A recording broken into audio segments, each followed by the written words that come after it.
ছিল একটা সাদা কুকুর। তার ছিল 4টি ছোট্ট, নরম, গোলগাল বাচ্চা।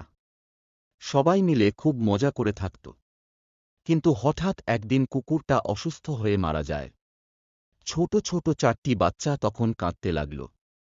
কেউ ওদের দুধ দেয় না, আদর করে না। এক কোণে বসে তারা শুকনো চোখে চেয়ে থাকে। হঠাৎ পাশের বাড়ির এক মায়ের মতো বিড়াল এগিয়ে এল। বিড়ালটা বুঝতে পারল বাচ্চাগুলো খুবই অসহায়। তার নিজেরও তখন দুধ উঠেছে, কারণ কিছুদিন আগেই তার নিজের বাচ্চা হয়েছে। সে 4 কুকুর ছানাকে ডেকে নিয়ে গেল নিজের কোলে। একে একে তাদের দুধ খাওয়াতে লাগল। কুকুর ছানাগুলো বিড়াল মায়ের গা ঘেঁষে শান্তিতে ঘুমিয়ে পড়ল।